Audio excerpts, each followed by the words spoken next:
Thank you. Good evening and welcome to the June meeting of the Audit and Standards Committee. My name is Councillor Giawan. This meeting is being held remotely and is being live streamed via YouTube, and the recording of it will be available afterwards on our website.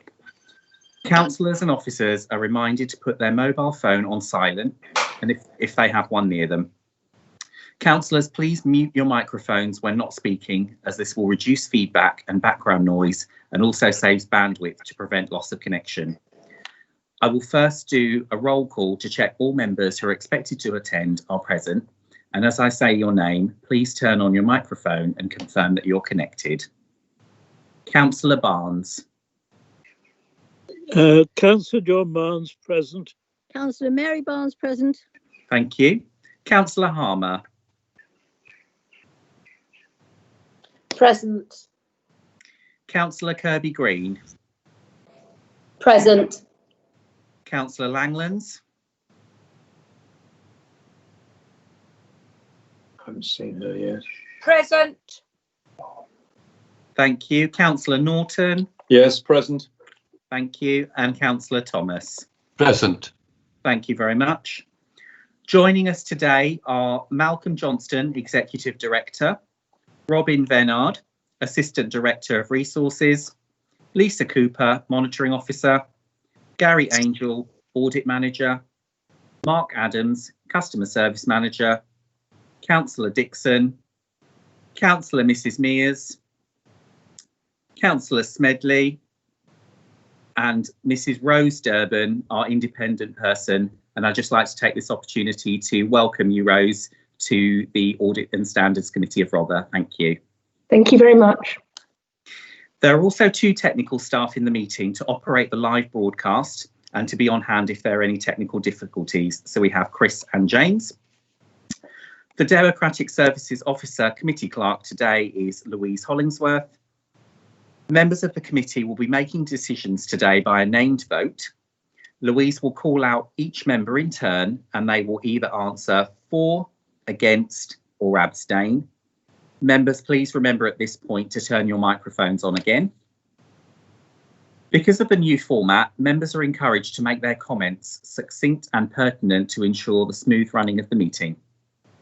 Those members who wish to speak, please indicate by typing your surname only in the chat facility. The chat facility is persistent in that it cannot be deleted, and any inappropriate use would be deemed as a potential code of conduct matter. Officers wishing to respond to member questions, please type in interject. I will ask members who have asked a question if they wish to come back after receiving a response, so there is no need to type your surname into the chat facility again. It is a requirement that all members will have read the paperwork published on the website. Members are reminded not to press leave meeting if you need to leave the room. Just remember to turn off your camera and microphone. Please be aware that there can be a time delay of around 5 seconds whilst a member appears on screen, and each item will be reintroduced as we get to it. So our first agenda item is election of chairman. So if I could please hand over to our Executive Director, Malcolm Johnston. Thank you, Councillor Giawan. And could I ask, are there any nominations for the Chairman of Audit and Standards Committee? Richard Thomas, Councillor Giawan.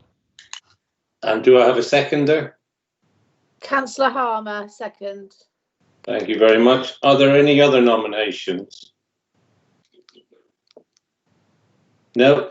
I then pronounce you Chairman of Audit and Standards Committee, Councillor Giawan. Thank you very much, and thank you very much, everyone, for the opportunity to represent on this committee. I'm very much looking forward to it. I'd just like to take the opportunity to say a huge thank you and well done to the departing Councillor Dixon for the 13 years of hard work on this committee, and thank you for all your support for the time that I was on it.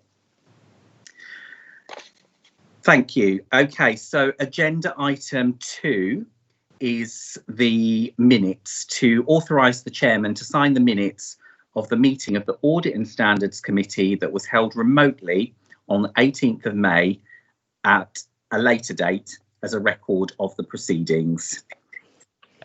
Do I have a proposer for this, please? No need for a proposer or seconder as long as everyone's in agreement. Okay, thank you very much. Agreed. Agreed. Agreed. Agreed. Lovely, thank you very Agreed. much. Thank you. Okay, so apologies for absence, please, Louise. Dr. Tony Leonard, Mrs. Sue Fellows and Mrs. Jan Gray are independent persons. Thank you very much. And are there any additional agenda items? No, No. none received. No, none received. Lovely, thank you. Okay, agenda item 5, disclosures of interest. Members, please speak clearly if you have any personal and prejudicial items that may come up during this meeting. Do we have any disclosures? No. Okay, lovely, thank you very much. So now we move on to agenda item 6, which is our standards report, code of conduct, complaints monitoring and other standards matter. And if I could kindly hand over to Lisa Cooper. Good evening, Chairman. Good evening, members. This routine report sets out the details of complaints received since the committee's last meeting and other standards related matters. The complaints are presented on a 6-month rolling basis. There have been 4 valid cases against 3 parish councillors and 1 district councillor. As none has resulted in an investigation and a finding of fault, these are presented anonymously and brief details can be found at Appendix 1. 2 non-valid cases have also been handled relating to disclosures of interest and a genuine case of mistaken identity. For comparison purposes, Chairman, I have looked at the complaints received. There has been an increase in the complaints received in 1920 as opposed to the previous 2 years, which we had 3 in each year. However, 7 of those have been dismissed, so the actual number is not an indicator of poor conduct, so I'll just say that. So although there's been an increase, that isn't an indicator of poor conduct on its own. You have to look beyond the actual number to see what happens to each case.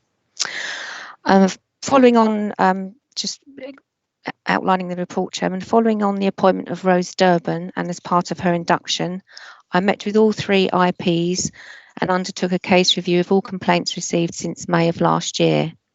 This was a useful exercise but did not identify any emerging or common themes. It is suggested that a training session is put together for members at the end of the current civic year on the type of complaints that have been made and any learning points arising therefrom. The annual audit of registers of interest is currently underway and this has already resulted in a number of amendments.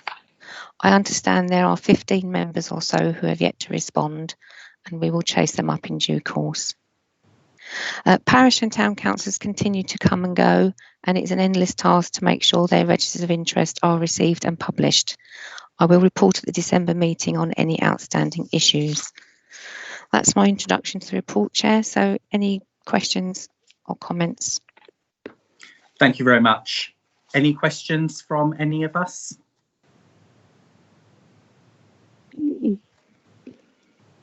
I've indicated, Chairman, that I want to speak, but I have no question at the moment. What I want to speak about is training when we get round to that. Okay, yeah, please go ahead now. Well, it's suggested that we, although there are no common themes, that we train on some of the cases that have happened. I think this is slightly invidious, given that they will be existing members. I wonder if we couldn't possibly look at the kind of complaints at a neighbouring authority rather than at ours for training purposes. It would seem to me that that would be less invidious and we bring less baggage to the table. Thank you for your comments. Lisa, do you have any comments around that one? Yes, Chairman, that's a very good idea. I can certainly contact my counterparts in neighbouring authorities and perhaps look to do a sort of case swap with our local authorities around us. So yeah, happy to take that back. Great shout out. Thank you very much, Councillor Barnes. That's really useful. Any other questions? No? Okay, lovely. Thank you. Chairman, Councillor Thomas has indicated he'd like to speak. No, that was just for proposing Councillor Jurwan. Oh, right. Okay, apologies. If I could just ask, regarding the complaints procedure, would the councillor involved be informed that a complaint has been made, even if it's dropped? Would they be aware of any of the process?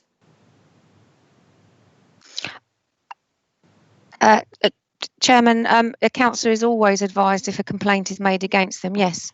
Oh, thank you. That's a relief. Thank you. Any other questions?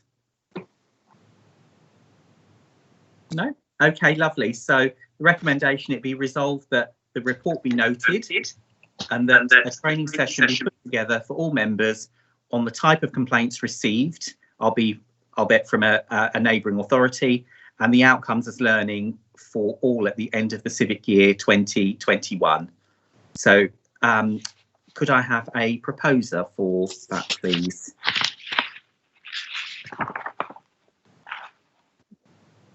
Second. I'll propose. I'll second. Councillor Langland, sorry. Palmer. Thank you, councillors. Okay. Okay, councillors, I will call your names out alphabetically. Thank you. Please respond with for, against or abstain. Once your name has been called, switch on your microphone only to vote. If you do not answer after your name has been called twice or contact is lost, members will be recorded as abstaining. Councillor Barnes. For. Councillor Mrs Barnes. For. Councillor Harmer. For. Councillor Jurwan. For. Councillor Mrs Kirby-Green. For. Councillor Langlands. For. Councillor Norton. For. And Councillor Thomas. For. That's unanimous. Thank you very much, everyone. That's carried. Okay, so now we move on to agenda item number 7, which is Ombudsman Complaints Monitoring. And if I could kindly hand over to Mark Adams to introduce the report. Thank you, Chairman. Good evening, members. I'm going to present the report of the local ombudsman and social care complaints. Prior to going through each of the complaints, I just want to confirm that on the 26th of March, the ombudsman suspended a lot of their complaint investigation. And as a result of this, we're reporting a slightly limited content. So the two that are shown before you are the complete decisions, and we have 4 that are pending resumption of the casework. They have confirmed, the Ombudsman have confirmed that this will resume on the 29th of June, so that they'll pick up those 4 that are pending with the Ombudsman. So we have two complaints. Now we report these on a 6-month rolling cycle. So these are from December to June. So the complaints are ending in 901. This related to a housing application claim. This was from a resident outside of the Rother area who had no local connection, or they didn't have a relative that had a local connection. So when someone goes to apply, the application form automatically triages that person and advises that they're unable to join the register. So it was quite a difficult complaint in terms of a lot of the steps had to go through to try and work out what had happened. But the Ombudsman did find fault, and we have put suitable remedy in place. The complaint ending in 568 relates to a planning matter, so a tree preservation order.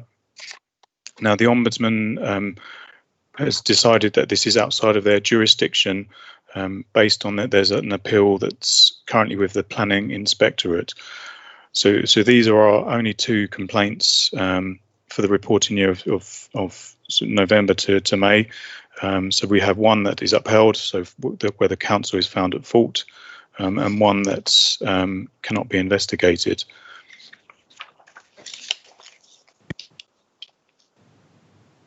So in a previous committee, members asked for complaints that are non-ombudsman related. So these are complaints that come to ROVA to investigate.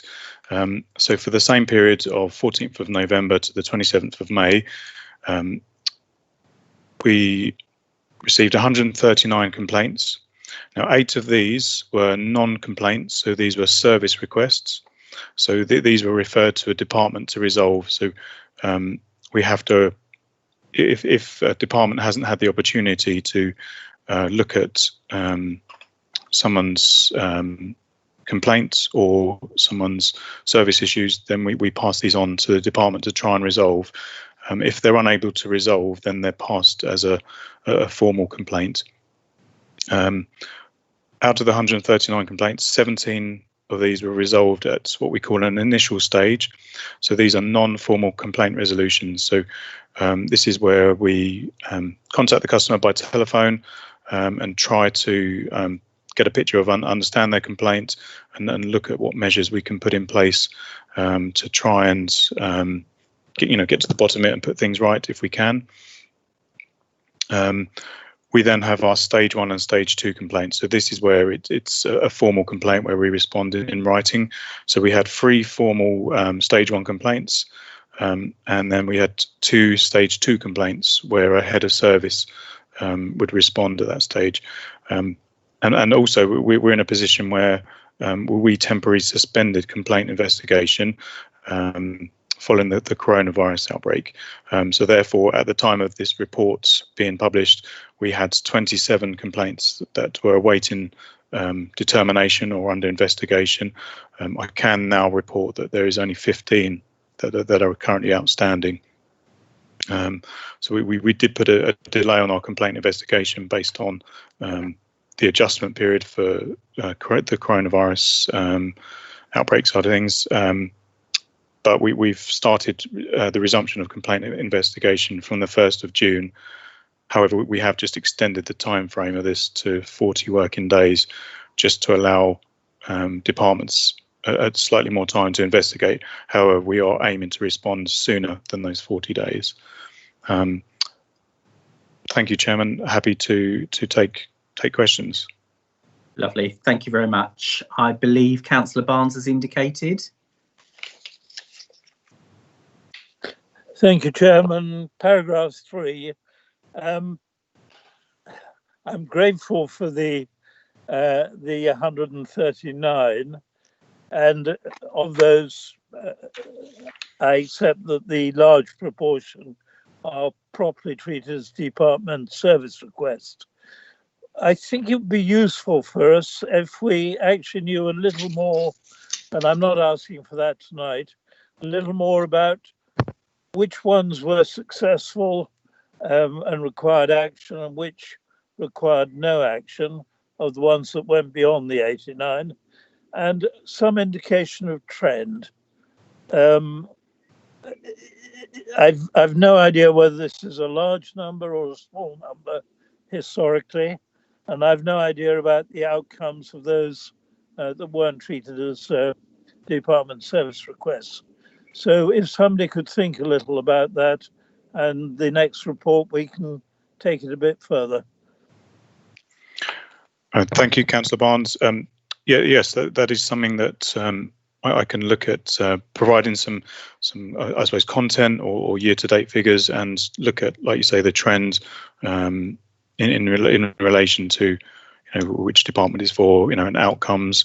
So yes, I'm happy to look into that and to provide some content for the next the committee meeting. We normally report twice annually, so that would be in December. But in the meantime, I can get something circulated if there was a need for you to see that beforehand. Thank you, Councillor Barnes. Does that answer your question?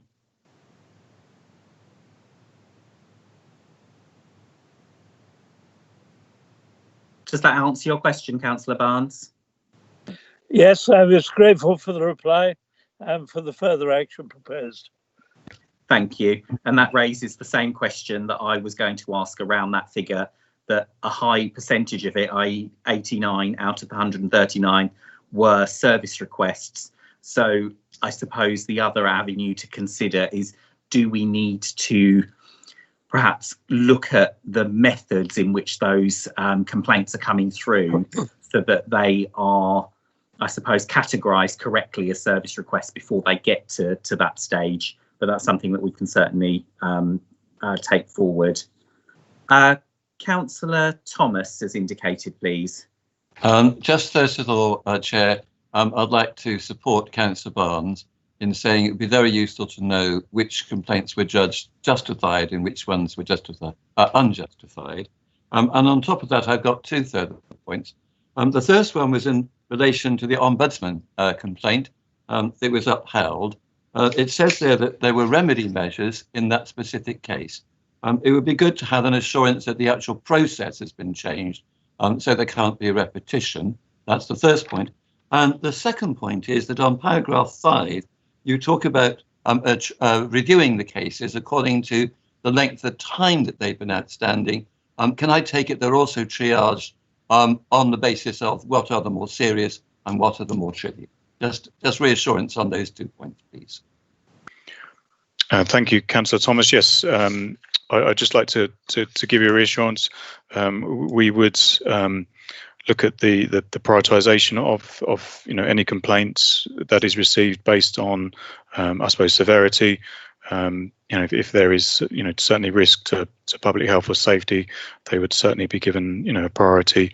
We do try and look at them also in order, but however we do have that triage facility where we can escalate it sooner if needs be. Great, thank you. Does that answer your question, Councillor Thomas? On the second one, it certainly does, and the answer was unsurprising. I thought you would do that, but just to check. And on the first point, just confirmation, please, the process has been changed, so there can't be a repetition. Chairman, if I may answer that one. Yes, Councillor Thomas, the process has taken account of what happened in this case, and will there never be a repetition? Always difficult to say, but it will avoid the chances of a repetition of it. So just to reassure you that that has happened. Thank you very much. Thank you. Thank you for those replies. Thank you. We don't appear to have any further questions waiting. So if that's the case, if I could recommend that it be resolved that the report be noted, and obviously just taking forward the comments made by Councillor Barnes to request some further information, which Mark Adams has kindly agreed to provide for us. So thank you very much. So if I could have a proposer for that motion, please. Proposed. Thank you very much. Second. Thank you. And I believe Lisa will do a roll call. Sorry, Louise. Yes, thank you, Chairman. Thank you. Okay, councillors, I shall call your names out alphabetically. Please respond with for, against or abstain. Councillor Barnes. For. Councillor Mrs Barnes. For. Councillor Harmer. For. Councillor Giawan. For. Councillor Mrs Kirby Green. For. Councillor Langlands. For. Councillor Norton. For. And Councillor Thomas. For. That's unanimous. Okay, thank you very much. That's been carried. Okay, so if we could move on to the last part of the standards report. So agenda item 8, member complaints, public interest test. And if I could kindly hand over to Lisa, please. Thank you, Chairman. As a result of the committee considering the best practice recommendations that came out of the Committee on Standards on Public Life's review of local government ethical standards last year, This report brings forward the suggestion that we strengthen the public interest test assessment criteria for whether or not a complaint is investigated. It's fair to say that the majority of complainants feel that their complaint warrants a formal investigation. Whilst it may appear to be extremely important from their perspective, given the wider picture, the majority of complaints are not serious enough to warrant a formal investigation. Most are either dismissed and no further action is taken, or a local resolution is agreed. This usually involves the subject member apologising for their conduct. Whilst our procedures do set out some examples where I may decide not to investigate a complaint, it may be helpful if this is expanded.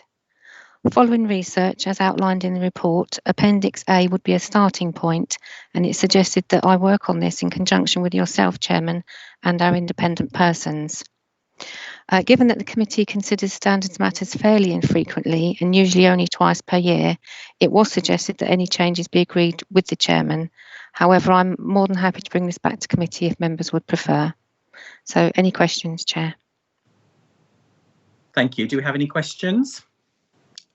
Yes, I've got Councillor Barnes indicating, please.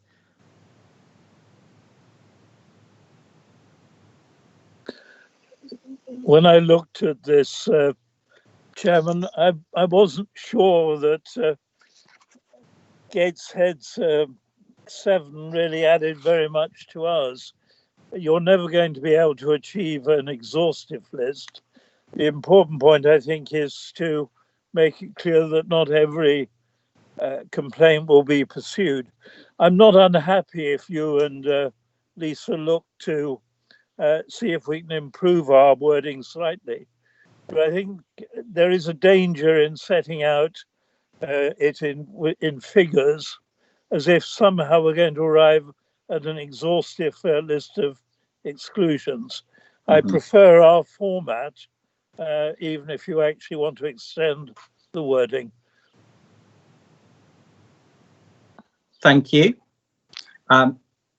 Lisa, would you like to comment on that?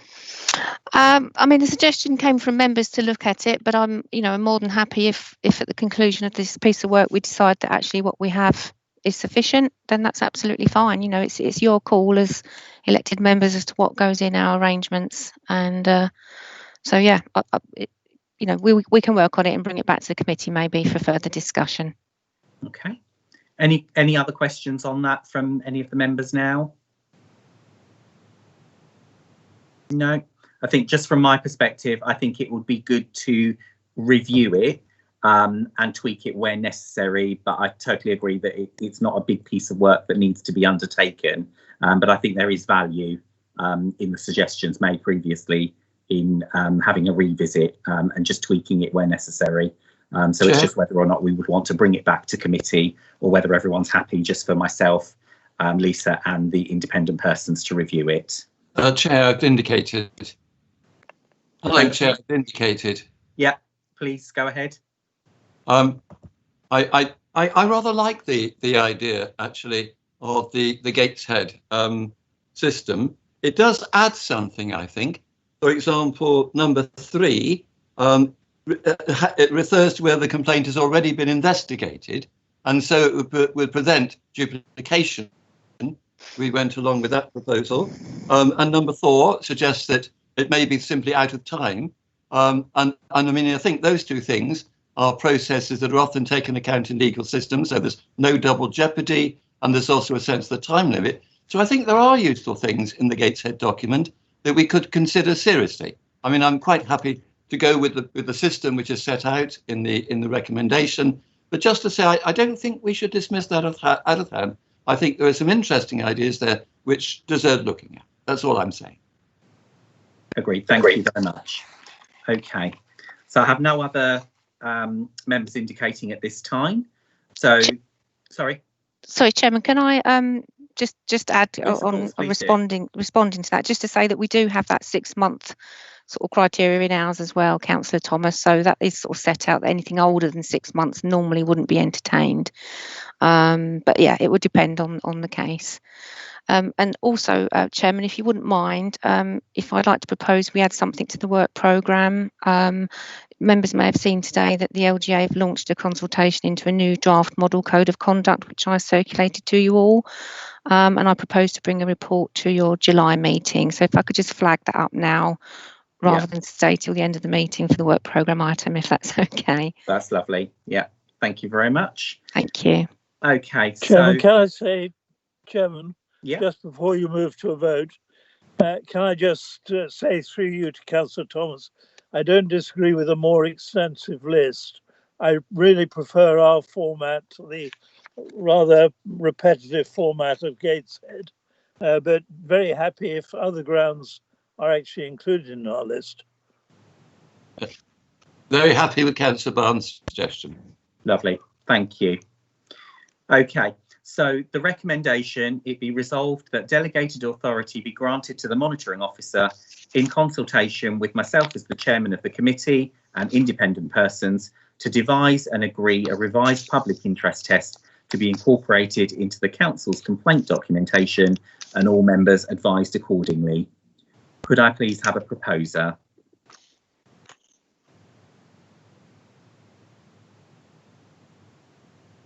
Happy to propose.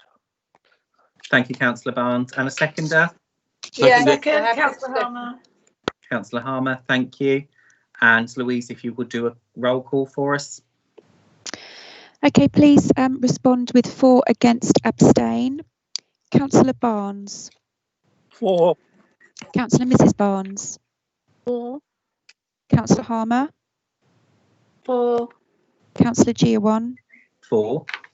Councillor Mrs Kirby Green. 4. Councillor Langlands. 4. Councillor Norton. 4. And Councillor Thomas. 4. That's unanimous. Great, thank you very much. So that's carried. Okay, so if we can now move to agenda item number 9 on the audit reports. So the first report is the internal audit report ending 31st of March 2020. And if I could kindly hand over to Gary Angel, please. Good evening, everyone. I'm Gary Angel, Audit Manager. This first report of mine, each year I have to deliver an internal audit opinion on the overall adequacy, effectiveness of the Council's framework of governance, risk management and control. Now, this opinion is expressed in this report and is an update to the one previously provided at my last report for the annual governance statement. But this one report is now based on all the audit work during the year, rather than I think went up to about mid-February last time. Other items covered in this report include a summary of the performance of internal audit service in 2019-20, a statement on how well we conform with the public sector internal audit standards, which are my professional standards I have to adhere to, and finally my usual quarterly update on the audit activity. I'll now take you through a few key points of the report. Firstly, the summary of audit activity to the 31st of March 2019. Yes, that's right. It's in paragraph 10 and 11 on page 12. We issued 8 reports in the final quarter of 2019-20, the executive summaries to which are reproduced in Appendix A, which is page 17 onwards. These reports are business rates, property investment, benefits, software licensing, payroll, treasury management, cash and banking, and creditors. Now, most of these reports received a good or substantial assurance rating, which means their overall governance arrangements appeared to be okay and no significant items of concern. There was one report that received a limited rating, that was the property investment audit. That was due to several areas we found where the control needed to be strengthened or the transparency improved. However, none of the points raised have resulted in any significant issues to date.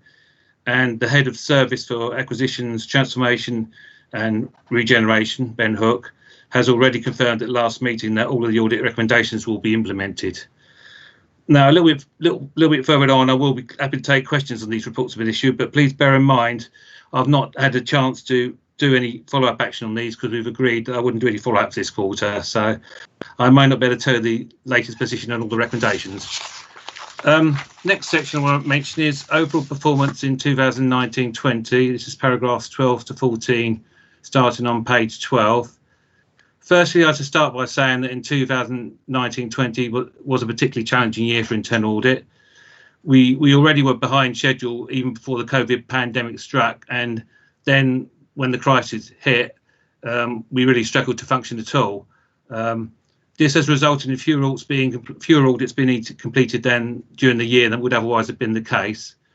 Full details of the audits completed in 2019-20 are shown in Appendix B, which is on page 33, and the final result was 82.1% of the audit plan was completed on this occasion. Next section I want to point out is counter-fraud work and other financial savings, and these two sections cover paragraphs 16 to 19 on page 13. They point out the counter-fraud activities and other internal work has contributed to almost £78,000 worth of financial savings in 2019-20. Further counter-fraud work is already underway in the current financial year, and it's hoped to use the counter-fraud funding to enhance the internal auditor's role, which should lead to even greater savings in the future. Now on to the results of the quality assurance initiatives. This is paragraph 20 on page 14. This section details the various measures where we measure the proficiency, effectiveness and quality of the internal audit service. My annual self-assessment against the professional standards was reported to this committee at the last quarter, and the results of our first yearly peer review, I should say, was reported in June 2017. Both demonstrate a high level of compliance with these standards. The results of the client feedback surveys also have been very favourable, with everyone giving us good, good, fair or poor. On to performance measures then. The table at the top of page 15 shows our internal audit performance against 5 targets in 2019-20. Now, unusually for us, only 2 of these targets were met on this occasion, but this was partly as a result of the disruption caused by the COVID-19 pandemic. Overall assessment of Council's internal audit control systems. This is paragraph 32 onwards on page 15. My overall assessment remains unchanged from the draft assessment reported at the last meeting. Now, on reflection, this section probably should have made reference to the impact of COVID-19 pandemic as an emerging risk. However, its omission does not affect the overall assessment, and I'm pretty sure everyone is well aware of this risk now. The opinion on the control environment, which is paragraph 33 onwards on page 15, this sets out the basis for providing assurance and how well things are operating in those areas audited during the year.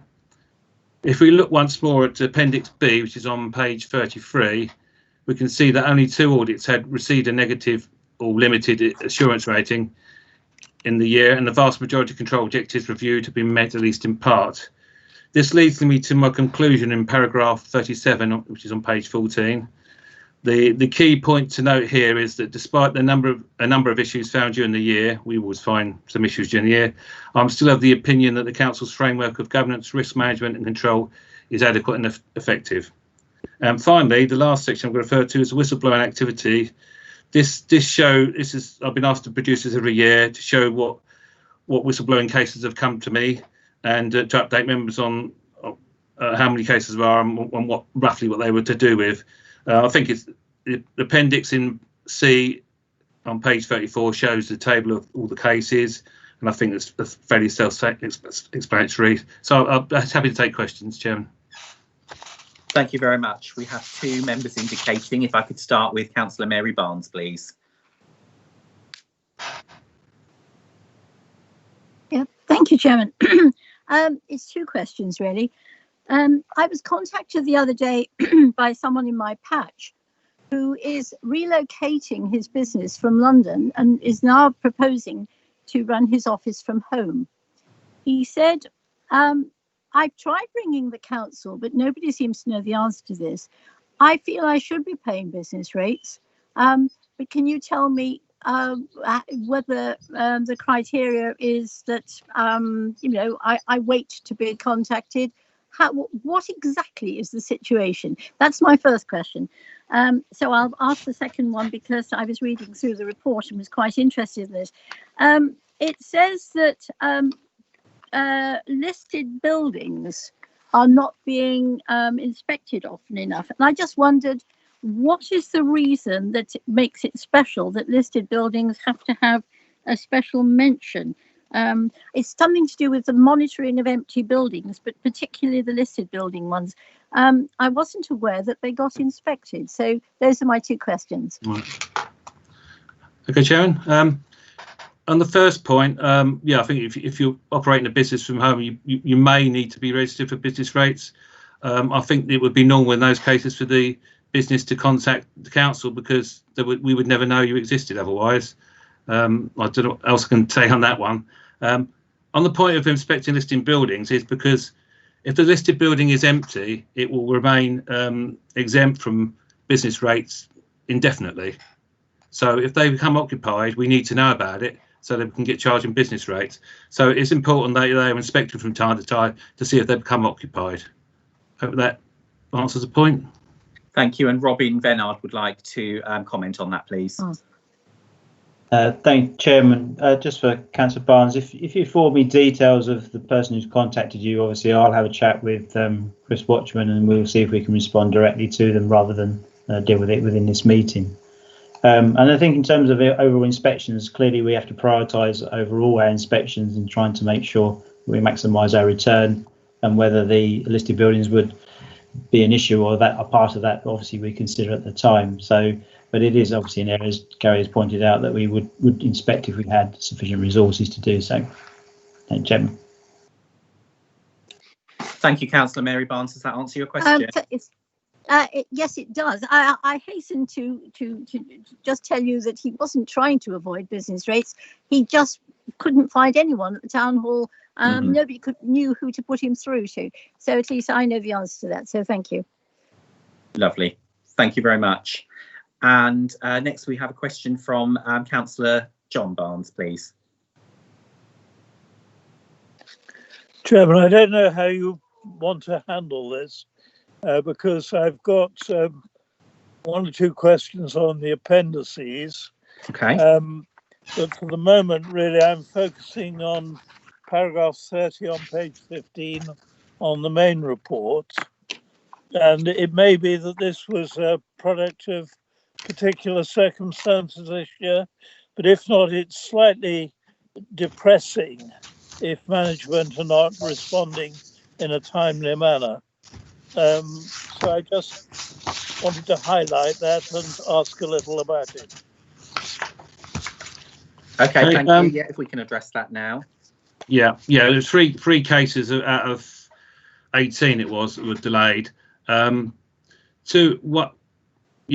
of them is because the manager concerned delayed getting back to me, so I don't know what the reason for that was. The other two were because issues were raised. We not in the way we used to do audits last year. We used to issue a draft report to the operational management. And they would have then a week to respond and let us know, and we discuss the findings, and we would add we get their responses to recommendations. Then we would report that all up to as a second draft to the head of service, and then it's for them to respond. In a couple of cases, there was a delay. It was delay in responding to us because they had another week to respond. But then when they did finally respond, they had issues with the report. So, and then because they were busy people, it delayed seeing them probably another week to 2 weeks again. So that's what it was. It was late queries on the reports, really. It probably won't be a problem this year because of the way we're doing reports shorter and that. But that's an issue I'm going to need to address to try and make sure that we get better turnaround from heads of service. Chris UK would like to talk. Okay, thank you. Yeah, is that it? So was there another question? Councillor Barnes, you had an additional question? I'm not quite sure how you want to handle questions on the appendices, because there are one or two questions that come up. Do you want to handle each appendix separately? Yes, please. Yeah, if you want to go through them, that's fine. Thank you. In which case, if nobody else is commenting on the main report, we have got quite a few members wishing to comment on the main report. But I'll wait until we get to Appendix A. Okay, I'm quite happy to hear from you, Councillor Barnes, first before we move on. On Appendix A, I was really quite interested in the partial assurance on valuation liability. This is obviously something of a capacity issue. I did wonder whether we couldn't, to some extent, draw local members into the process, since very often they will know more about businesses changing hands or empty properties becoming viable. It would seem to me there is a source of local information there which might be drawn on. I just wondered if Gary would think about that, or rather, the people. It'll be Robin rather than Gary. Yeah, I think so. Yeah. Yep, Councillor Barnes. I think the proven we've shown through the business grant scheme that we've been recently running from the government money, that actually members in intel, if you like, on what's happening in their communities with the business community is very important to us. So yeah, I would always encourage any member, if they're aware of something happening, to inform me or my colleagues, Chris Watchman in the Revenues and Benefits Department of that information. Perhaps what we'll do is put something together just to say to members that we're quite happy for them to do that role and to let us know if they're aware of any changes. Thank you. I think that'd be really useful, Robin. Thank you. Councillor Barnes. Yes, the other thing which I wondered about, and simply I don't understand the process, and happy if Robin explains it outside the meeting, but I wonder whether we shouldn't do a random check at some stage, simply on a sample basis. If people knew that was going on, they'd be less inclined to cheat.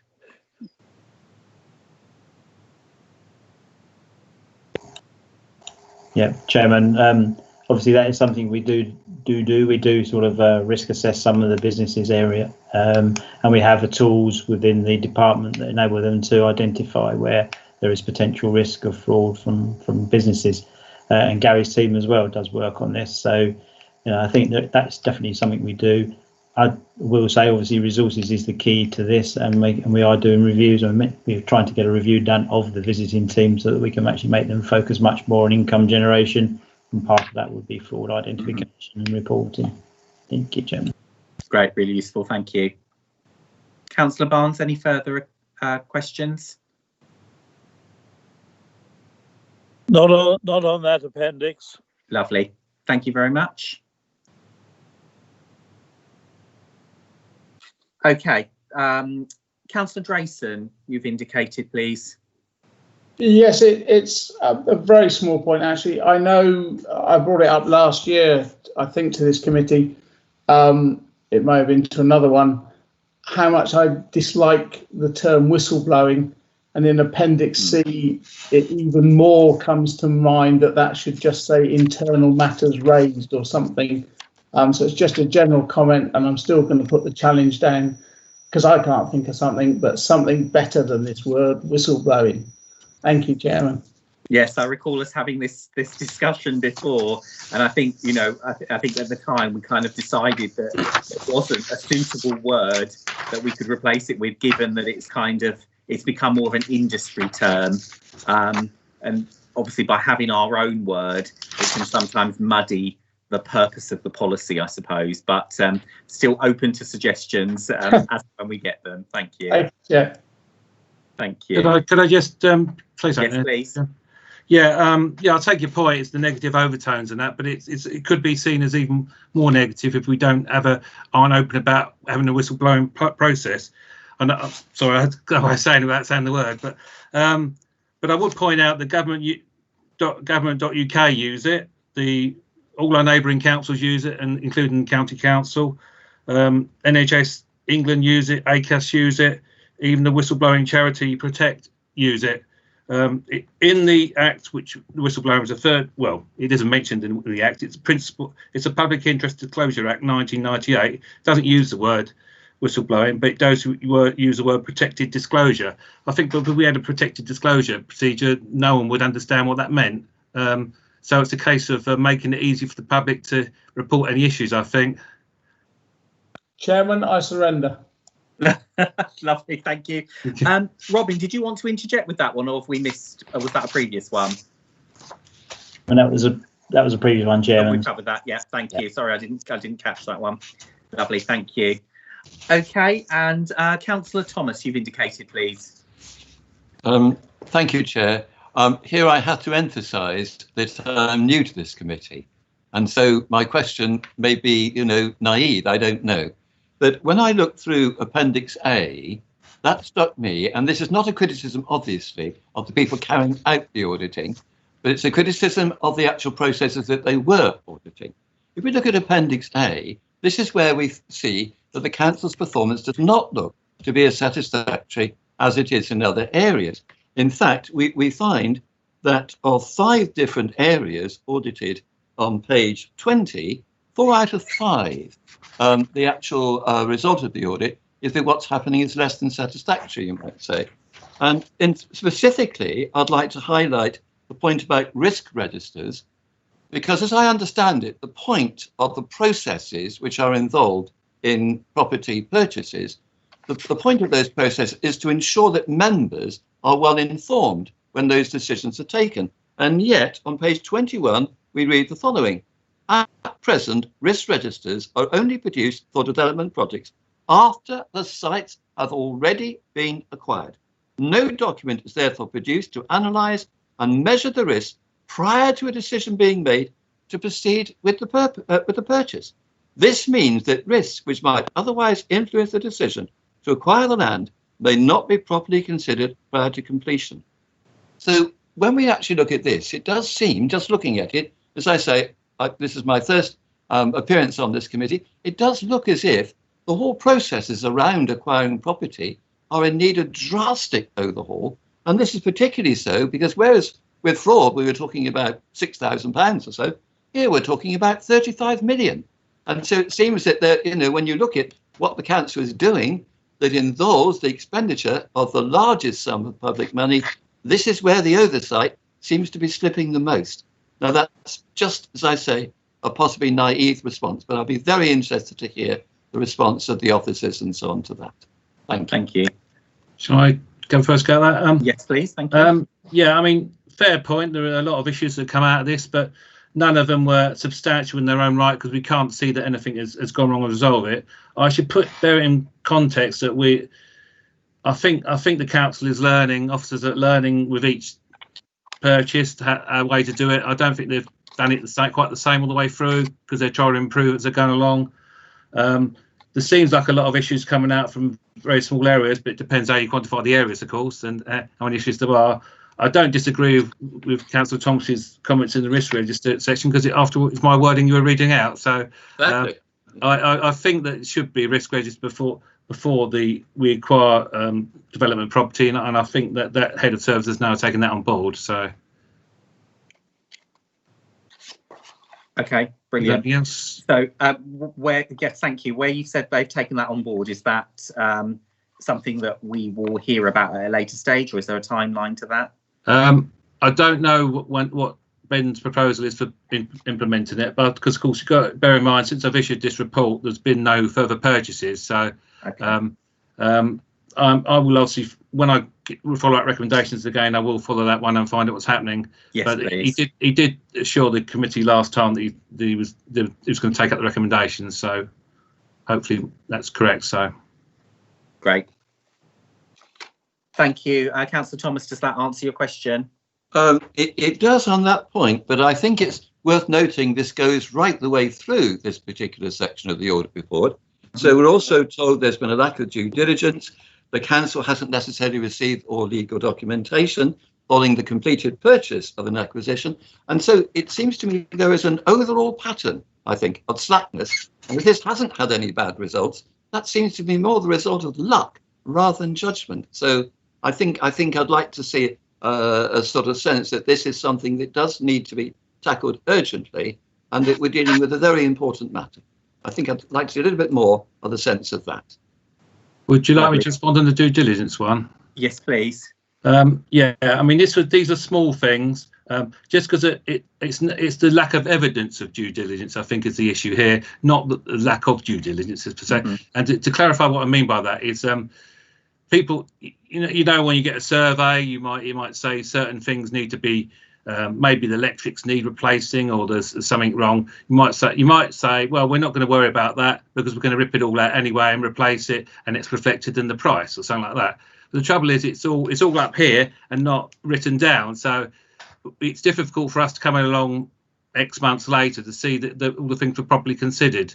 And there were a few minor things that could have been followed up and weren't. So, again, nothing significant, but this is why we recommended it.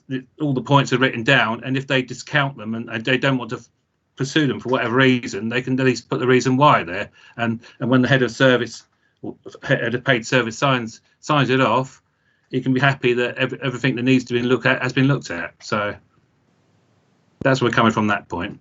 Great, thank you. I believe Malcolm would like to comment on this as well, please. Yeah, thank you, Chair. Malcolm Johnson, Executive Director. I think the points that Gary has pulled out of this are more to do with evidential evidence to back up decisions that have been made, and written evidence that the auditors would be happy with. I can assure members, having sat on the property investment panel, and I know other members here tonight have sat on it, there is a rigorous process that goes through. I think what Gary has picked up is perhaps that rigour isn't identified in the paperwork that accompanies it. So that lesson has been learned, and I can assure Councillor Thomas that is being taken forward. But in terms of when Gary and his team performed the audit, it was the evidence that it had happened, not so much whether it had happened per se. Great. Thank you very much for clarifying. Councillor Langlands. Yes, thank you, Chair. On that point, with the medium and low risk recommendations, every time I get to the end of one of the appendix, I want to say, so what were the recommendations? And what timescale were they given? And I sort of think to myself, is there some way that we can have access to these recommendations and the timescale that you would give them to hope that they've been implemented and things were sort of sorted out? Because it's all about, well, yes, we've got it in hand, and I feel, well, what? And what were the real issues? So when you've made medium and low risk recommendations, is there any way we can have a heads up on what they are? Because it's a summary, I try to give you the bite points of what you need to know. If there's anything got a high risk recommendation, I always give you the actual recommendation verbatim. You'll see that, and you'll see the manager's response and the timescales, warts and all. Medium risk, I just summarised.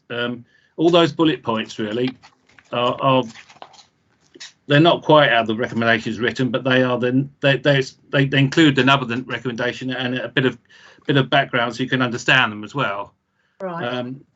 There's no timescales, I know, admittedly, but I've got the recommendations here.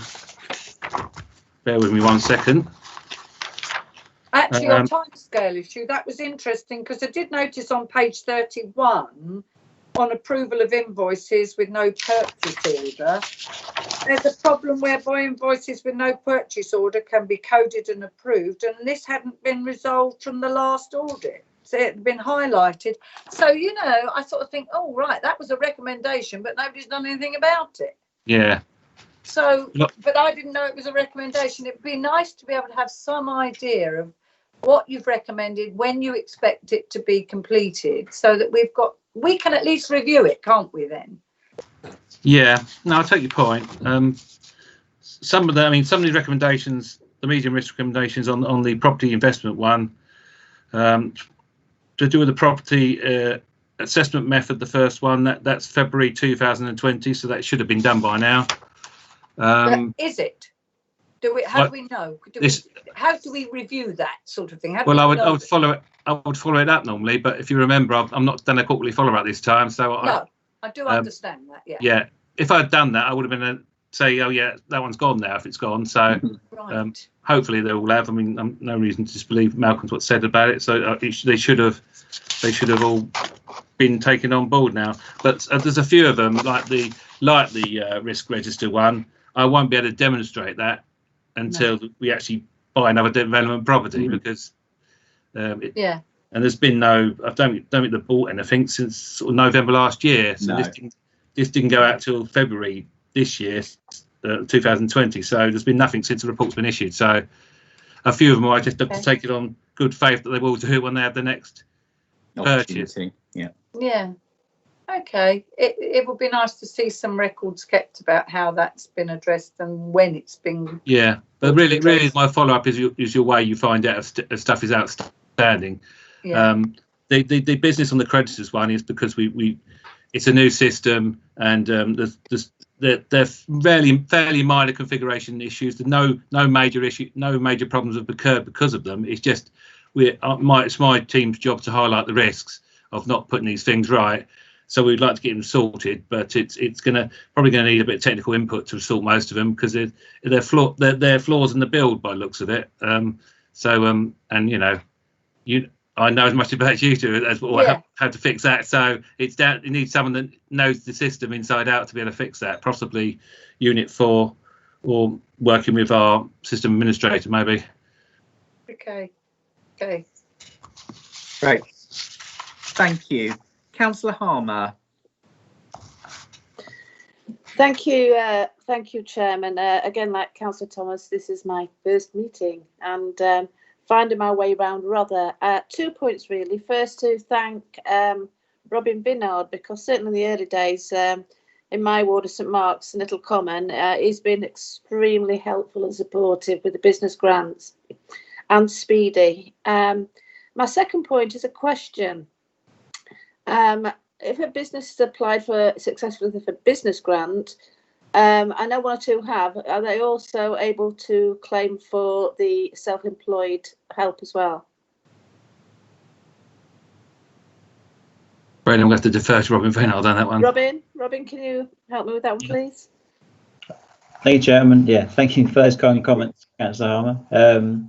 I think, as far as I'm aware, yes, they are. If they're self-employed, they are entitled to claim the other, their supports with that system. As far as I'm aware, because I know on the discretionary business grant scheme originally they had excluded those people on the who are self-employed, but then they quickly changed their mind and reversed the decision. So I don't think there's any issue around that because the actual business grant was related to property costs mainly, and therefore I can't see there's been any restriction as to being able to apply for both. Thank you. I suppose a follow-up to that would be it's conflicting really. My particular business is dual purpose, so I've got a retail clothing side of it and I also have a wig side of it. So I can't open in effect till the hairdressers. So what happens going forward? I've been told that there's a second wave of grants or monies that can be applied for. How will that work? I think you're possibly referring to this discretionary business grant scheme that the government announced and we've introduced, and that went live in the last couple of weeks and is now concluded for the first round. If there's any funds left over, the business can apply for that. But if your premises has already received a business grant, you wouldn't be entitled to this discretionary grant. That again relates to property costs which have already been awarded to on the first scheme. I'm not aware if the government are announcing any further different types of schemes in terms of business support, but obviously we keep an eye on the government websites, and if anything comes out, we'll try and circulate that to members so that they're aware. I think it was something I saw a government update, which was if your business isn't open by the 14th of July, and I understand that hairdressers, etc., will probably be open by the 5th of July. So whether there's another way, whether it's the restaurants and pubs that may have permission at that time, maybe it's those criteria of people that can apply for the self-employed part of it. Yeah, possibly. Yeah. What I'll do, Councillor, is obviously I'll do some research and then we can confirm for members. Thank you very much. Councillor Harmer, I believe you're referring to the self-employed grant, which provides 3 months effectively of self-employed income. That is correct, that there is due to be a second lot for businesses that are still affected by COVID post 14th of July for an additional period. So they're looking to do that same scheme again, in which case you can apply for a second one if your business is still affected after the 14th of July. Thank you. That clears it for me. Thank you very much, Mr. No Chair. problem. Thank you. Okay. Councillor Barnes is indicating again, please. Thank you, Chairman. I was looking at the recommendations about record keeping. I accept really what our executive says, that I'm sure everybody is taking the utmost care about our property investments, but they're not always well documented. You see that again on the Treasury management thing. I'm wondering really, in a sense, how best we can test that the improvements have been made. And it did strike me that one way of bringing this back to audit would be to look at a particular case history and see how that was documented in the future, as opposed to some of the problems that have been seen in the past. The other thing I wanted to say, and actually, I thought actually internal audit did themselves less than justice in their answer to Councillor Langland's, because as I remember, we do get very thorough documentation on things that have not been followed up. There are some that haven't been followed up and successfully for about 2 years, and we've asked questions and we've always had very good answers. I think we are in a very peculiar situation at the moment where internal audit hasn't been able to do its normal job. But I think Councillor Langlands can be reassured that the committee normally gets very good information on the follow-up. But I do think on this property one and the documentation, it would be worth actually following up in some detail to make sure the recommendations have been taken on board.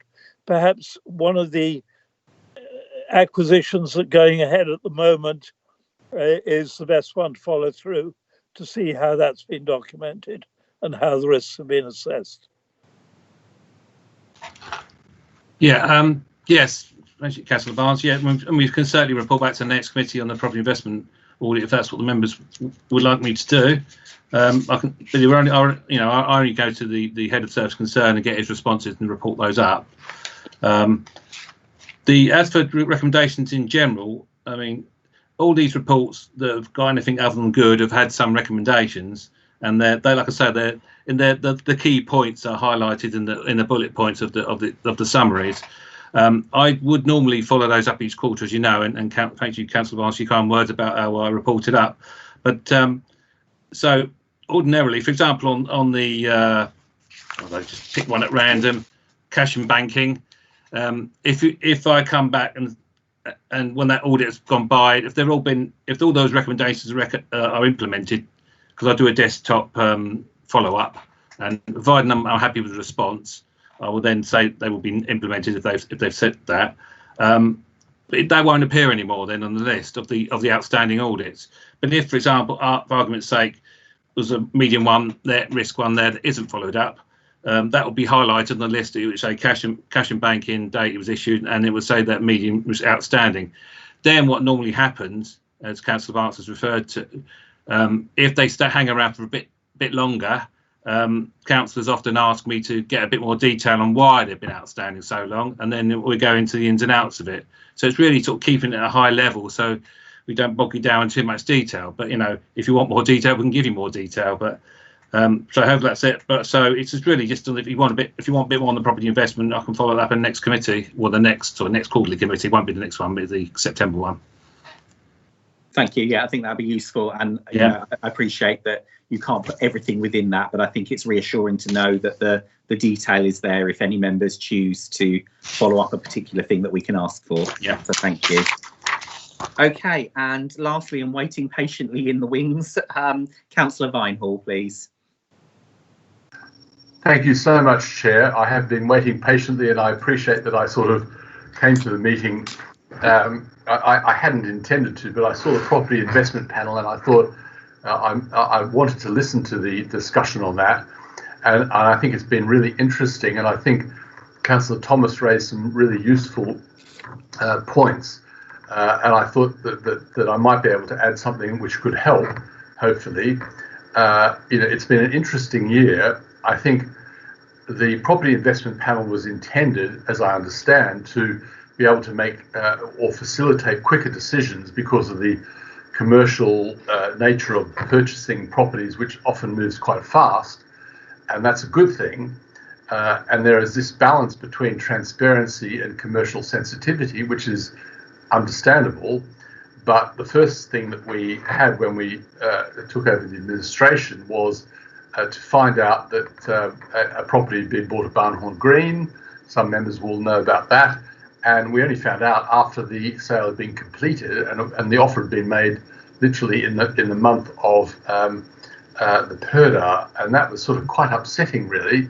I'm not saying it was a good or a bad investment. That's not really the issue. It's one of transparency to members, and also knowing what's going to happen when. So I think that's really important to understand that. I think the property investment panel, I think the members have done a good job at vetting, and I think the officers have done a good job at providing, you know, the appropriate information, you know, for that committee. You know, there was one property that was put up for purchase, and the investment panel said no because it was outside the district, and I don't know whether that would have been a good or a bad one in the end, but it was rejected for the right reasons. But I do think there is a need for some transparency there. I know that at the last cabinet, the proposal was, and which was agreed and resolved, I think, that if there is a stalemate at committee, that it goes to cabinet, whereas before it was just decided, you know, with the chairman's vote, if you like, and that's not the case now. And I think that's a good thing.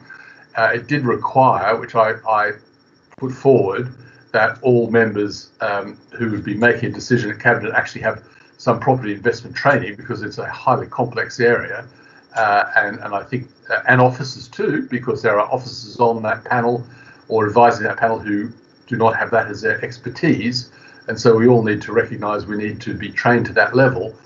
But I do think there needs to be a point at which members do have some input, and that might be after an offer, so it's perhaps in the public domain, but before a final commitment, because there is a real value in the knowledge of members and their local wards as to whether something might be the right investment, particularly when we're talking about transformation and investment.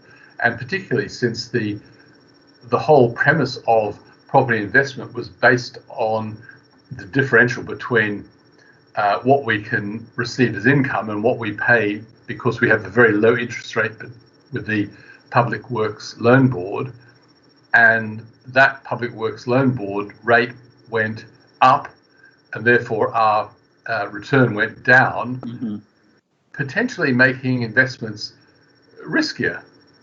And so, and we can see with the case of many authorities during this current crisis that strategy has put them in, you know, quite a deal of difficulty. And I don't know where they're going to go, but I think the comments made today, you know, reflect a little need for perhaps a little more transparency. You know, I'm not one for anything being done behind closed doors. I think everything should be open and transparent.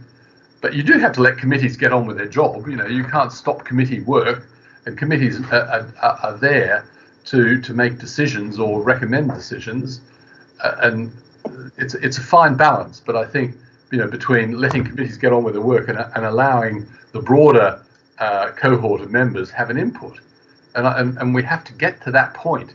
And I think this is very much about the property investment panel, because we're trying to do things which are commercially sensitive, but we do want input from members at the appropriate point. So you get to that point where you know something is right, it's commercially sensitive, you make an offer, maybe that offer is accepted, maybe there's a heads of terms or whatever, and then people need to be brought in at that point in time to vet it, to say yes, no. Some people will be upset, some people won't. It's always the same thing. But just to give people a bit more input at that point. Once the sensitivity has passed by. Anyway, they were just my thoughts on that. I didn't want to intrude on the audit meeting beyond that point, but I thought I really valued the comments that were made. Again, I think it's really useful. Thank you. Thank you. I think you've raised an excellent point there in terms of where do we, along the procurement chain, where do we bring that member involvement in? I think you're absolutely right. It is about striking the balance between commercial sensitivity versus what then becomes available in the public domain. But as we know, putting in an offer doesn't commit you financially at that point. So perhaps that, I think that's something that we would certainly want to look at. Is anyone able to comment on that? Perhaps our executive director, is that something you could comment on? Yeah, Chairman, thank you. I think as Gary said, dealing with the bits that were raised in the audit, they will come up in the next time round. All I can say is I can see at least two members of the property investment panel who are sitting here tonight. Councillor Vinehall spoken, Councillor Dixon spoken. The property investment panel is an evolving panel. It was a fairly new thing for us. I think Councillor Vinehall is right. We need to learn from the audit. We need to learn from some of the conversations that have gone on in the past. And I'm sure with the members that are here tonight and the others, we will do so. So it is about, we are spending public money and we need to be very conscious of that. Also, the property investment panel was set up but to allow us to move with a certain degree of haste. So I think, as Councillor Vinehall sort of didn't say, so I'm not putting words in his mouth at all, but intimate that there's a balance between those two factors that we need to strike, and we need to make sure we get the right balance. So I don't think there's any disagreement among anybody here tonight. It's just about making sure that we strike the right balance between, like I said, the need to sometimes move quickly, but also to remember that we are spending public money and we have a responsibility, to do so, properly and openly and transparently. Would that be something that we would incorporate in the kind of, I suppose, the rules of the property investment panel? As part of their code of conduct, I suppose, to bring it to members' attention at a certain point. To be fair, Chairman, you have got 6 members involved, 3 cabinet and 3 backbench. So it's not as if members are excluded. And I'm on the whole slightly erring in favour of commercial sensitivity at the moment. The point of balance is a hard one to strike, but I think involving 3 backbenchers is a very useful check on behalf of the rest of us, and then we hold that panel to account. So I think probably the balance is reasonable at the moment. Chairman, if I may, I'm sure as a result of the discussion tonight at the next property investment panel, there will at least be a discussion on the issues that members have raised tonight. And if members wish to review the terms of reference of that panel, that's something that can be done at any point. I'd need to check procedurally whether that goes through Cabinet or through this committee. I have a funny feeling it's Cabinet, but I would need to confirm that. But that's always something that members are absolutely able to do, and to request a review of that to reflect their comments. I'm part of the property investment panel, so that's something that I would be happy to raise the question with the panel on members' behalf. Mr. Chair, could I just interject? I know I have got my name in. You are now. I'm coming to you right now. So away you go. So there you go. Right. No, it was just actually on that property investment panel. I heard Councillor Barnes say there were 3, like he called backbenchers, he calls them. Does that mean that paragraph 2 on page 21 isn't entirely accurate when it says that there are 3 cabinet members and 2 non-cabinet members? This conflicts with the panel's terms of reference. Chairman, if I may, when the audit was carried out, yes, it did conflict technically with the panel's terms of reference. That was changed at one of the recent cabinet meetings to reflect the makeup of it. And I think that the reason for that was that there was, with the new administration, a wish to bring on expertise in the panel, which didn't necessarily reflect the terms of reference. So that was regularised. That is at the most recent discussion at Cabinet. Oh, thank you. Thank you very much for that. Thank you. And I've just got one more before we bring this report to a close. Councillor Harmer, please. Thank you, Mr. Chair. I find this section of the council quite fascinating, actually, and the words acquisition, regeneration, and coming at it from a different angle when you know your ward particularly well, and mine particularly is a village, lots of shops and buildings. So not being on the committee or the panel, my route, if I've got an idea or a building that could regenerate an income and regenerate the area, would I take this just to Ben Hook and say, hey, how about this? Am I making myself clear?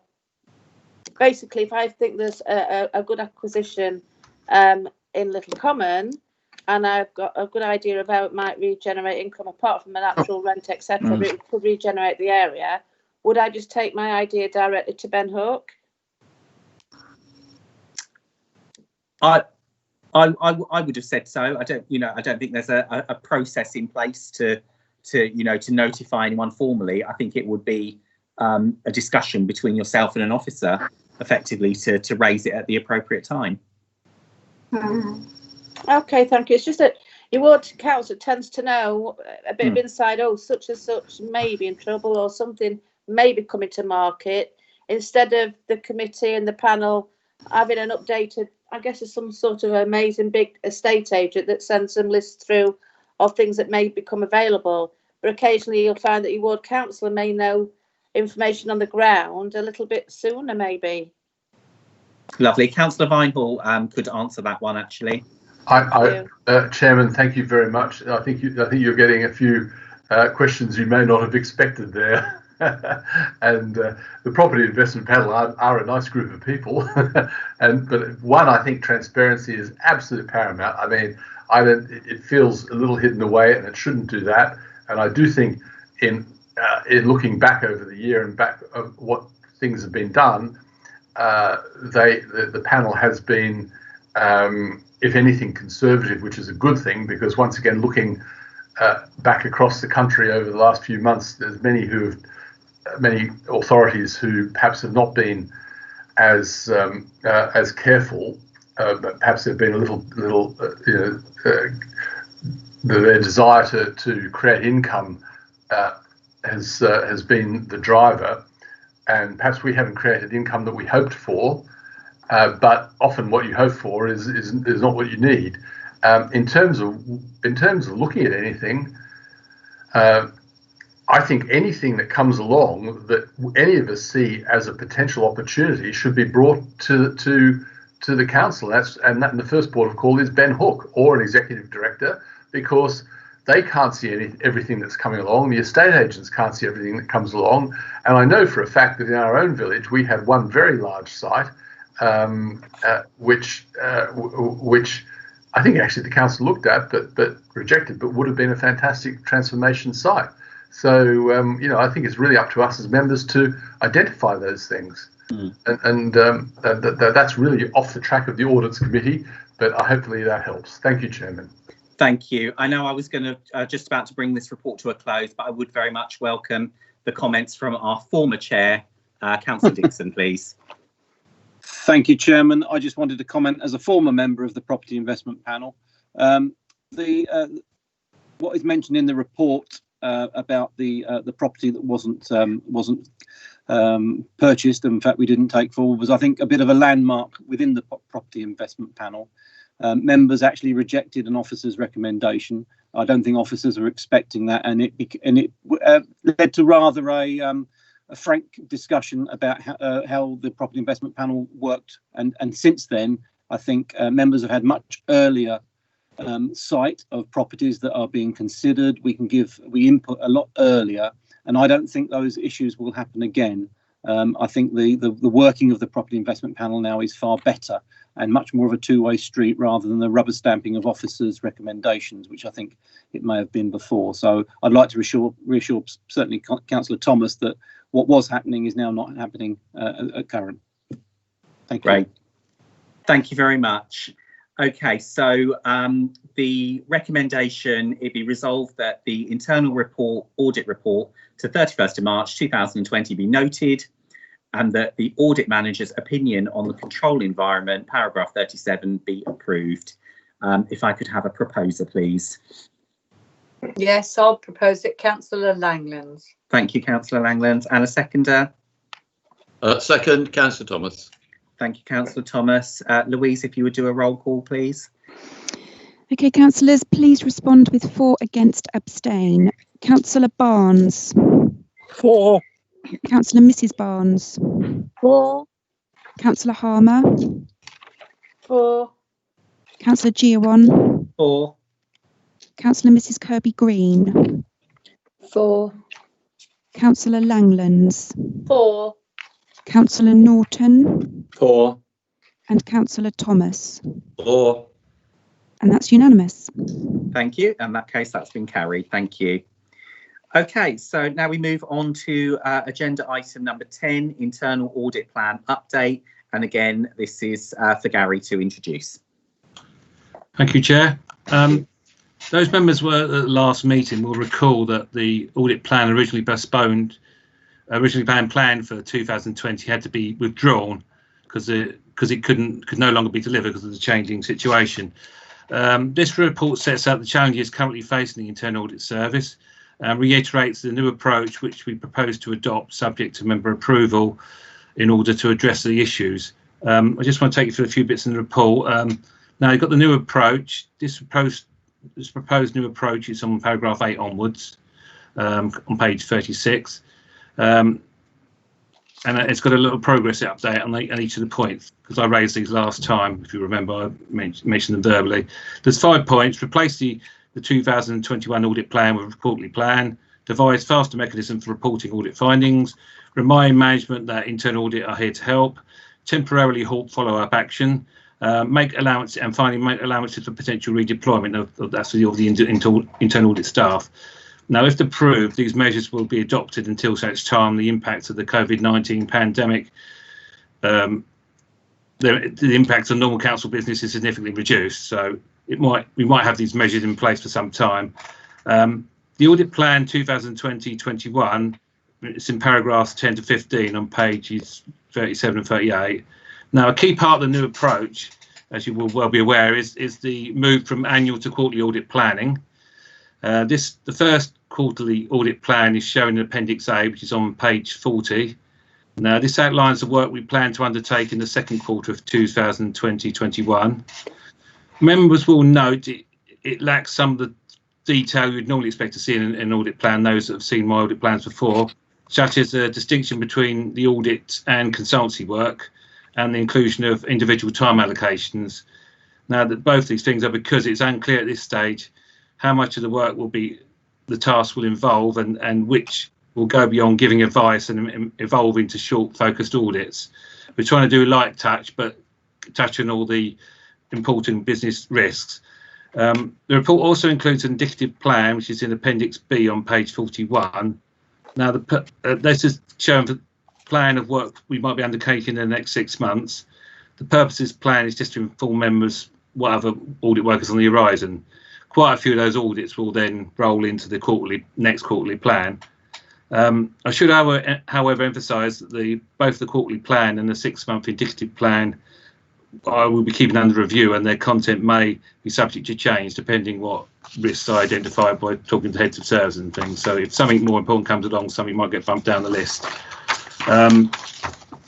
Allowing for greater flexibility in this way should enable my team to adapt to the changing circumstances. All progress against this plan and any amendments to it will, of course, be reported to members at our next meeting in September, well, next meeting I'm attending, September, I should say, as will the next quarter's plan. Finally, then, on the resources section, paragraphs 16 to 19 on pages 38 and 39, this year I've recalculated the total internal audit resources for the whole year and then estimated the number of days available in each quarter. I've then planned the audit activity based on the available resources. This is kind of the other way, wrong way around of doing it, really.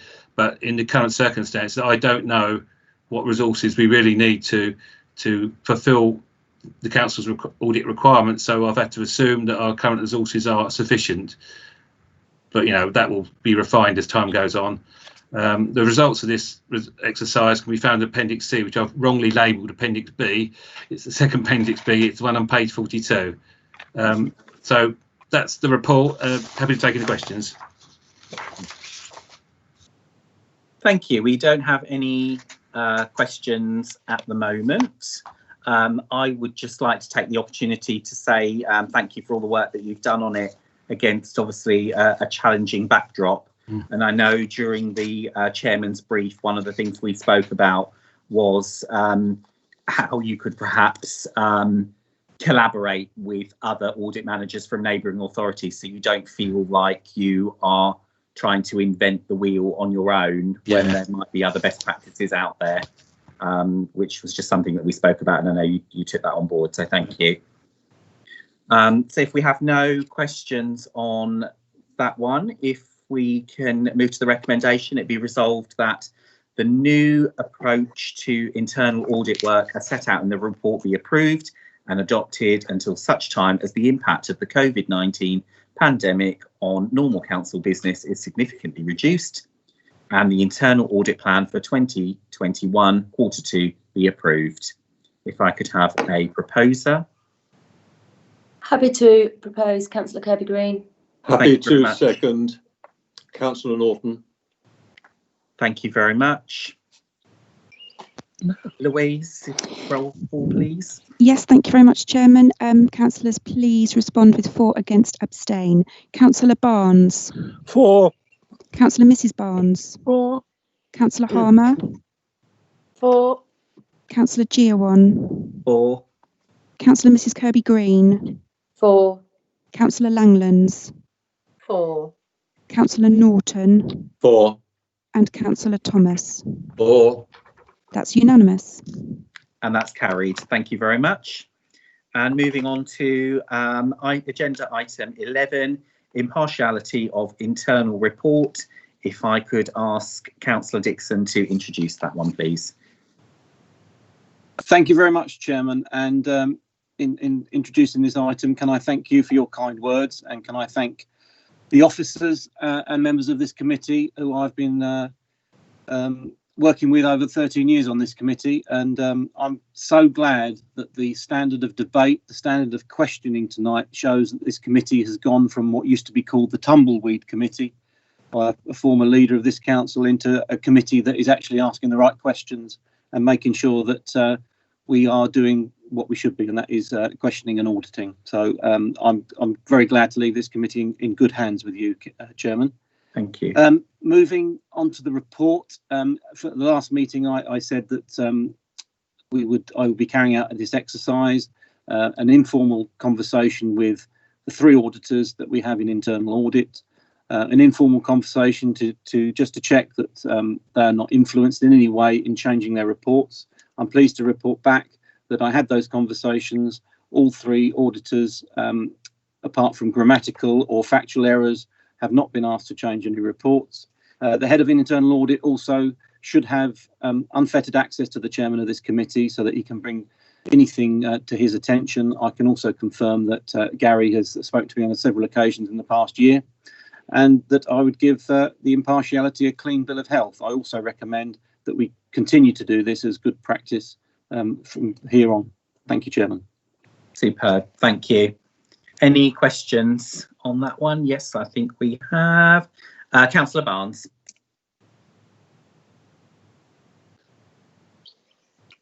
Chairman, I wanted first of all to say thank you to Councillor Dixon for his initiative on this. Very welcome. I'm glad the first exercise has gone well. I just want to draw attention to something we do at County, which I just put to you for your consideration.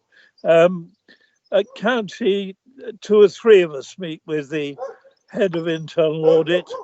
It spreads the load slightly further than the chairman, but it actually enables other parties to be drawn in. There's very little about internal audit that is party political, but in some ways it's quite sensible to draw in a range of members rather than just the chairman. It's a further guarantee that really the head of internal audit is totally free of any pressure. For your consideration, really, when you go about it next year. Right. But it seemed to me that's not a bad custom of County. No, thank you very much. I'll take that on board. I'm all for collaboration and openness and transparency. So absolutely, those comments will be taken on board. Thank you. We don't have any others. So the recommendation for this one is that it be resolved that the report on the Rother District Council internal auditors' impartiality and ability to express their opinions freely be noted, and that the chairman of the Audit and Standards Committee be required to carry out this impartiality exercise on an annual basis. So if someone would please propose. Councillor Langland. I'll second Councillor Langland. Thank you, Councillor Barnes and Councillor Langland. Thank you. Okay, and Louise, if we could have a roll call. Yes, thank you, Chairman. Please respond, councillors, with 4 against, abstain. Councillor Barnes. 4. Councillor Mrs Barnes. 4. Councillor Harmer. 4. Councillor Giawan. 4. Councillor Mrs Kirby-Green. 4. Councillor Langlands. 4. Councillor Norton. 4. And Councillor Thomas. 4. That's unanimous. Lovely, and that's carried. Great, and if we can just move then to the final agenda item, which is our work programme. So we heard from Lisa earlier that there was an addition to the work programme. Lisa, would you just remind us of that? Chairman, if I can, I'm not sure Lisa's still with us, but it was on the 29th of July was to receive a report on the LGA Model Code of Conduct. So if we could add that to the standards, although there are no reports scheduled for that meeting for standards, I think it would be useful to receive that report on that date if you're agreeable and the committee are agreeable, Chairman. Yeah, lovely. Thank you. Councillor Barnes, you wish to indicate? Chairman, the pattern of risks that we're facing clearly has shifted quite radically since the risk register was drawn up. I wonder if it wouldn't be sensible to ask the officers quietly to look at this either by July or by September, so we can look at an updated risk register that reflects the problems we now face. Clearly, our financial problems are going to be a great deal more. There are a number around the pandemic continuing in some shape or form. Whether you can do it by July, I do understand the pressures on the officers. So although I think it would be ideal to do it by the end of July, I certainly think by September we ought to be looking at the new risk register. Chairman, if I may say, just I agree with Councillor Barnes. I think July might be somewhat optimistic. If we can get it to you, we can try, but certainly by September. And I agree with the points he's made. We are operating in a very different environment now. Rather bizarrely, one of the risks that we had was a pandemic, and that we're now having one. So it's not so much a risk as a reality, but it's some of the other things that have gone with it. And it has adjusted our risk register. In some ways, if I may say, Chairman, just quite positively, in the sense that our ability to get staff working from home has changed dramatically. So Councillor Barnes is quite right. There's a number of factors. Financially, it's obviously not so good, but there are a number of factors, and I think a reviewed risk register would be an excellent idea. If I'm being realistic, can I suggest September, if that's agreeable? Yeah, given that we are 5 weeks away from the next one, I think to alleviate the pressure, I think that would be sensible. So if we could say September, that would be great. Thank you, Chairman. I don't see any other comments. Louise, assuming we don't need a roll call for the work programme. If everyone's in agreement, then that's fine. Okay. From the Agreed. silence I'm taking, we're all in agreement. Agreed. Yeah. Agreed. Agreed. Lovely. Okay. Agreed. Okay. So just finally, just to close the meeting, I just want to say a massive thank you for everyone's contribution, and echo Councillor Dixon's comments about the level of questions and debate that this has raised. This is exactly what I'd like to see moving forward. That we've really taken the time to look at the documents and raise questions. So thank you very much, and enjoy the rest of your evening. Good night. Good night. Good night.